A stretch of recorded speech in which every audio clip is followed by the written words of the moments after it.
Hey there, how's it going? What is up, everybody? Irish Orangutan is back to pass along what you need to know to get better at Madden and grow your Mutt team. Enjoy the show. Today we are back to recap some of the best players that have came out for this past week. Usually this will come out around when the legends do come out, but with so much other um, just promo related materials coming out. Just wanted to go through that first. And thankfully, I did wait a little bit because today is an exciting day to be opening packs, and the market actually has gone back to where it was somewhat through the weekend, so that is exciting. Some of the players that were going for quite a bit over this weekend actually have dipped down a little bit. Bobby Wagner, Melvin Ingram, Greg Olson were all around training, so I have Wagner back on the team. Um, Trying to remember the other one. Lamarcus Joyner was the other player that I did pick up briefly. I did not get him into any head-to-head games, but it was very exciting to see players like that on the market. Have not looked through all of Aaron Donald's stats at this point. Also very excited to see that market where it is at this point. I do want to check one thing real quick. Um, don't want to put out a full video on this because I don't know how well this will work for long-term things. But at this point, you can see these are selling for 96, 9,500, 10,000 coins actually in some regards. Popular Stranger and Gut Fox will do a very good job of keeping up a spreadsheet on what training will cost and have went over those methods in very good detail. Have talked about those in previous videos. As you can see here, all of those that I do have up should be selling, but it will take a little bit of time, and very excited to see them up to 10,000. Sometimes I just like to see if any of these actually are going to sell. This one up for that amount. I'm a little bit interested to see if that just ran out of time or actually did sell. Um, so yeah, just something of note that is about 1,000 coins higher, so there is some profit to be had there. But I think he was a 92 overall. Maybe he was a 91. That Aaron Donald. Give me 1 second. I thought he was considered a Mutt hero, but I might be wrong. Wow, I'm kind of confused how none of those are up on the market. I hope they actually did go into packs. I know they had an issue with Team of the Week limited times, so I'm a little bit concerned that he might not actually be in packs at all. Um, so I'm happy I was at least looking at the right things, but Aaron Donald just doesn't seem to be out there. His stats were very comparable to Howie Long's, who's a 91 overall. So really take a hard look at him before going out and purchasing Donald, to be perfectly honest. Donald is a very solid player, but with him being limited time and with the numbers on the cards, any card that you're going to have after him, you're probably going to want to use that power up pass, and that might not be the place that you want to use it, especially when this Howie Long is pretty much the same player, potentially faster, and pretty much the same stats, maybe down one in a couple of different categories. So we weren't able to see any Aaron Donalds up, so I just wanted to go through and look at what we could potentially see when looking at his card. Obviously, they rank him very high at the 3-4 and 4-3. His pass rush is going to be incredible coming up. He will have that 90 power move and 90 finesse move. So that is going to be something that separates him. He is going to be the best pass rusher in the game, coming in with that strength as well. That is something that is a little bit scary, and something Howie Long does not have is that double power and finesse move. You will have to power him all the way up to get that, and a lot of people will not be able to get that until we get that power up pass or he comes back as Redux. And I do believe by the time that does happen, we'll be seeing that double power and finesse move a lot more. Something else that did occur last week was the title update.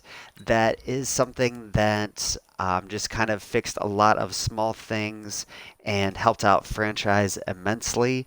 So That is something that is very exciting. I have played franchise since I started. Used to try to play through 25 seasons and see how many Super Bowls I could get and how many stats I could rack up. So very excited to see that they are trying to do better for them and actually getting that back where it should be. Clint did say a buff to the run is going to be coming. He was on Madden Daily Drop, so it's exciting to see him out and talking again and just putting his face and coming out and putting his stamp on it, I guess. And just hopefully they do bring up some of that. Was listening to Trumpet Monkey a little bit earlier today. He does have those drops, so very excited to see that for him. But he is just saying that, or he said, excuse me, that he just ran dive and stretch all weekend and had a great time of it, winning most of his games. So that is just something to keep in mind. Maybe don't go all in on the run game, as that might be comparable to the pass here in the coming week. But a couple more players that I did want to go through. First being Shaq Mason. Him coming in as an 89 right guard was terrific until you saw DeCastro. DeCastro is one of those players that I do hope to go out and get Nat.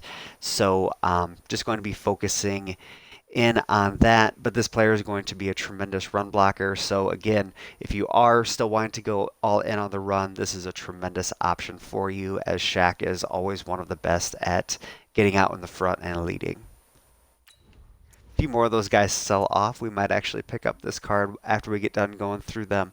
The sad part about this Landon Collins card is him being just a giant, and I can't change that at this point because he does not have a power up. His hit power is the thing that really makes him stand out, but I can't boost him with a theme team at this point to really make him worthwhile on the field, is the main reason I've yet to pick him up, and I can just play his 79 version on my team to get those boosted stats at this point. The next player I wanted to key on was this Quentin Dunbar. He is another tremendous player that comes in with that acceleration and speed. He'll probably have to be more of a slot guy for you, and this will probably have to fit more of a theme team, but just love to see those guys with a higher speed than their overall. Their cards later in the year will be standout players even more than this one will be. And for the quarterbacks, we did get a Russell Wilson. He does come in with very good speed. A scrambler, does not have tremendous throw power compared to a Vic and some of those other scramblers out there. A little bit better than the Lamar, so very comparable actually. So if you want just a little more speed, go Lamar. If you want a little bit better passing stats, especially with that deep accuracy, go for Russell Wilson. Both of them can actually throw on the run pretty well. Throw under pressure, Lamar is surprisingly much higher than Russell Wilson. So just keep that in mind, and Lamar Jackson is a quarter of the cost. And for the Mutt 10 player this week, we did get Rob Gronkowski, the first player for the Mutt 10 to go under a million. Just more people are in the game. Coins are spread out a little bit more, and he doesn't really stand out compared to other tight ends. Delaney Walker is someone who I'd probably prefer for my offense, and even the Kittle. He's got better run blocking already, 5 down from him, and his speed is almost the same. So just something to keep in mind. Unless you're a huge Rob Gronkowski fan, probably is going to be a pass for you. For the two legends that we did get, I would actually prefer both of them over the Gronkowski this time around, and with a significant price cut on these cards, that is something to think about. Even this Jim Brown is about 20,000 coins over what training should be going for. So if you really like this Jim Brown, he's someone you can go out and get at this point. Definitely a trucking back. His next card is going to be tremendous, except in the catching category, but this card just does not really stand out in any categories, and his speed is going to be beat out by players that have came before him and a lot of other running backs that will come after him, sadly, at this time. And the last player that did come out, Of course, this is outside of the Mud Heroes, have went through all of them at this point, but Urlacher is someone that stacks up and probably looks better than all of those linebackers that did come out in the Mud Heroes promo. He is understandably a little bit more expensive compared to a lot of those other recent 90, 91 players that did come out that are already inexpensive. So this player is someone that can actually be a game changer for you. That high zone coverage, his speed is a little bit down compared to some of the players that you could have. Again, this Bobby Wagner, I'm probably not going to use for very long. He does not have Sprinter on him, obviously, since he's not a power up. But there are players that are okay compared to him that are a lot cheaper. And there are players that are faster than him. But he is someone that is a box stuffer like that Patrick Willis and Ray Lewis. Thank you for checking into the Irish Orangutan channel. Keep coming back for more Madden knowledge. There will be consistent videos up every week, so make sure to subscribe and hit the bell button to see them all. Come by Twitch to engage and hit me up on Twitter at Irish Orangutan. Take care and much love, everybody.